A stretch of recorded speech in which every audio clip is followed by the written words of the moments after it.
Hello everybody, Mr. LEGO Lover 55 here, and welcome to another LEGO set review. Today we'll be taking a look at a Avengers Endgame set 76124, the War Machine Buster. The set is recommended for ages 7 and up and has around 362 pieces. So taking a look at the front of the box here, we've of course got the actual set itself. At the bottom we've got the list of minifigures included, Avengers logo, got some set info spread out throughout the side here. LEGO Avengers logo up there. Got some neat little corner box art, so it's got Ant-Man, Captain Marvel, Iron Man, War Machine, all that. And then they actually sort of recreate that with the LEGO minifigures here on this side, which I think is really cool looking. And then on the back it shows all of the different play features this set has to offer. But anyways, that is pretty much it for the box. Let's go ahead and take a look at the actual set. So here is the set all built up, and I'm going to go ahead and move these figures out of the way so we can take a look at the main build of this set, which is the War Machine Buster. So I guess the first thing we'll do is start off by taking a look at the play features. Now this thing does have quite a bit of play features, and honestly, they're pretty much just all stud shooting stuff, or just missile stuff, basically. So you've got two stud shooters here on the wrist. You got one on this wrist. Basically, you just press down on that top part, and stud goes out, and you can possibly lose it. So yeah, you've got one on both hands, or whatever, so you can shoot both of those, possibly lose them, but then find them maybe like 5 years later or something. And then, yeah, then you've got more studs, so you got this 6-stud rapid shooter, so I've never actually used this yet, so yeah, you can just turn the thing at the top and studs fly out, and you can lose them.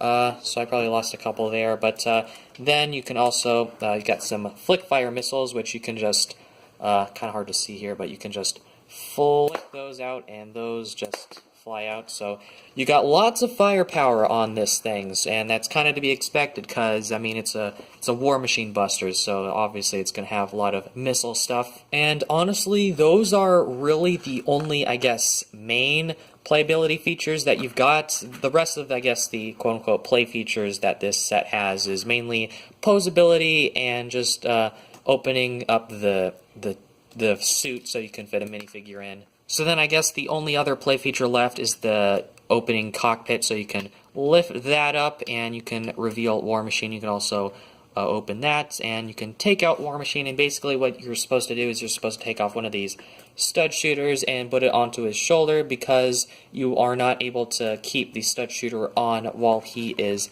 inside the machine, because the helmet thing doesn't go over that entire thing. I mean, it kind of does if you squish it towards his head a little bit, then you can do that, but it still kind of pokes up a little bit. Something that I noticed, however, is that if you have this older design of War Machine, I believe this was actually the first one used, this one does use a different turret design, and I honestly kind of like this a lot better, a lot more than the stud shooter. So actually, if you use that version with the turret on, you're actually able to keep the little turret side thing on. You don't have to take that off, so I like that. I guess it's not an intended feature, but it's just something cool that I found. So if you use that shoulder cannon design, you'll still be able to close it even when it's attached. So that's just a little thing that I noticed. I'm going to take him out, though, because that's not his, it's this guy's. And now the last thing that I did want to do is compare this War Machine Buster to the previous Hulkbuster from the Infinity War wave of sets. So one thing I will mention is that the War Machine Buster, the entire set, cost $35, whereas the Hulkbuster Smash Up set only costed $30. And I find that a little bit odd, because the Hulkbuster Smash Up set, not only did it have just the Hulkbuster, but it also had like a Wakanda turret, so that definitely increased the price, or not the price, the piece count. And for this set, this set costs more, but with the War Machine Buster set, you only get the War Machine Buster. You don't get any sort of turret, and it still costs more. I don't know why that is. I actually didn't really check the piece count, but I just find that sort of odd. However, though, the Hulkbuster is a little bit smaller than this War Machine Buster, so that is something. One thing that I actually don't really like about the War Machine Buster here is that it does not have elbows. We've gone back to mechs not having elbows. I guess knees weren't enough. They just had to take away the elbows as well. So that's something that the original Hulkbuster has that this one does not, so that is unfortunate. This Hulkbuster also has the gear function where you can like turn this thing on the back and then the arm swings around. War Machine Buster does not have that, so that's unfortunate, but it's got guns. It's got lots of guns, so I guess that makes up for it, kind of, but there's stud shooters, so One thing I do like about the War Machine Buster, similar to the Hulkbuster, is that it continues to use some CCBS pieces, specifically these pieces right here, so I'm glad that it's sort of continuing, just trying to keep Construction alive, sort of, similar to how the Hulkbuster used these CCBS armor shells there, so it doesn't use as many CCBS pieces. Construction's still slowly dying, but yeah, it's trying. The War Machine Buster has also quite a lot of stickers. It's got a total of about 11 stickers, whereas the Hulkbuster has about 7 stickers. So War Machine Buster definitely has a lot more stickers, so if you don't like stickers, then sorry.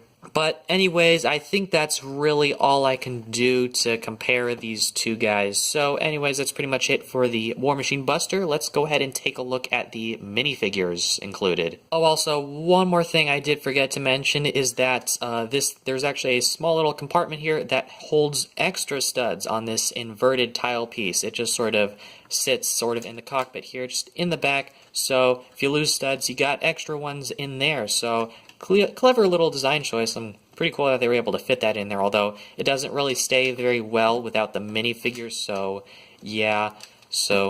But still really nice that they included it. So first minifigure we have here is Rhodey, or War Machine, and I've already said this, but I don't really like the turret design, it's just a stud shooter, so yeah, I don't really like that. Again, I prefer this older version with just the lightsaber hilts. So yeah, I don't really like that. I think they did recently use like a telescope piece to represent it, but I don't know. I still like that lightsaber hilt one. But yeah, so this is War Machine. He's in his quantum suit. I'm not going to really say, there's no spoilers in this, but that's all I'll say. It's a quantum realm suit thing. So yeah, looks really cool. I actually really like the design of it. So very detailed. I'm glad that they went all out with the detail on this guy. But as you can see, the piece that they used to connect that stud shooter there is just one of those neck attachment pieces in clear, so that's there. And if we open up War Machine's helmet, you can see he has that's his face print there. It's got a HUD in red, which I think looks really cool. And if we take a look at his alternate face print, he's got just a face without the HUD, so that again looks really cool. And you can put the mask back on like that. Oops, that came off. And you can close up the helmet just like that. So, pretty cool. I haven't gotten a War Machine figure for a long time, so this is cool to get. Next up, we have Ant-Man, or Scott Lang. So, they redid the helmet design for Ant-Man. I know a lot of people weren't happy with the specially molded one because it wasn't as accurate as it could be. Although I did kind of like it, though, because it actually was a unique mold, and the mold was pretty close, but now they just reused this helmet that was in a DC set, and I mean, it looks good from, like, say, the front, but from the side, it does not look that great, so it looks good from some angles, but just not so much for others, but, I mean, it does look pretty cool when it does, but, yeah, again, he's wearing that same outfit that, War Machine was, and I didn't really show his back printing because the back printing was pretty much the same on this guy here. So yeah, and if you take the helmet off, that is Scott Lang's face. And something that's actually really cool is that they include the hairpiece for Scott. Okay, I found it. So yeah, they include the hairpiece, which I think is a really cool thing to include. So if you don't want him with the helmet on, you can take the helmet off and just give him his hairpiece like that. So I think that's really cool. And then we have probably the less interesting figures of this set. We've got the Outriders. So these guys are nothing new from the Outriders that we got last year. They just have different accessories. So this guy's got one of these neck attachment things, and he's got these gold claws. There's his front facial printing, and there's the back printing. So yeah, I'm just going to switch this guy out right now for the other one. The only difference is that this guy now has the 4 arms, the extra 4 arms. So yeah, there's that. So yeah, those are the Outriders. So we'll go ahead and take a quick look here through the instruction manual. So here on the front, pretty much same stuff as on the front of the box. Here it shows that you should open up the bags according to their number. Thing for Lego Life, which no one cares about. Then instructions, more instructions. Then the final product. Then again, thing for Lego Life. Then advertisement for some of the other Avengers Endgame sets. And then advertisement for Lego Marvel Superheroes 2 video game, and then our good old list of pieces, and that's pretty much it. So, let's go ahead and move on to the end of the video. Okay, so I'm just going to come right out and say that this set doesn't appear in the movie at all. I mean, it's not technically a spoiler if it's not even, well, So yeah, this thing wasn't in the movies, meaning this doesn't really have any, I guess, cool value besides just looking cool. It doesn't have any, like, significance in the actual movie, so even though I'm sure a lot of people, once they see it, they probably won't want to pick this set up. However, I think I got this set before I even watched the movie, and honestly, I think I would have still picked this set up, and that's mainly not just because I do like the War Machine Buster build itself, but I also really do like the figures in this set as well. I mean, besides the Outriders are kind of, I don't really care for the Outriders that much. But War Machine and Ant-Man are some pretty cool figures to get in a cheap set like this, so I do like those. And just even, again, besides the minifigures, I honestly do like the design of the War Machine Buster. However, my least favorite part is the fact that he doesn't have elbows. That's honestly my least favorite part about this guy.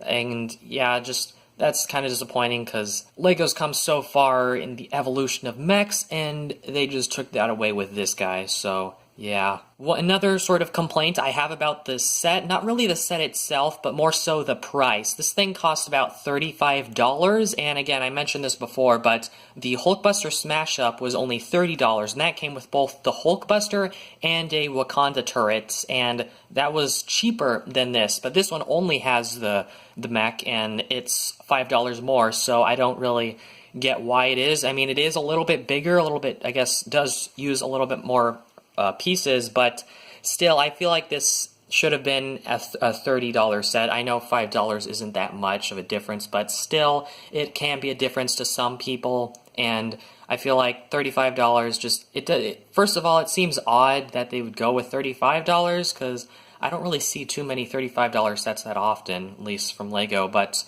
yeah, I don't know, they should have just done it as $30, I think. And they honestly bumped up the price because they know that the Avengers Endgame is like going to be like a huge hit, so they wanted to make sure they just increase the price a little bit because they know people are still going to buy it because it's Avengers. But I mean, price aside, I still like this set. I think it's pretty good. The figures are pretty cool besides the Outriders, and I just like the set overall. But anyways, that's pretty much all I have to say about this set, so I hope you guys enjoyed this video. Thank you for watching, and keep building!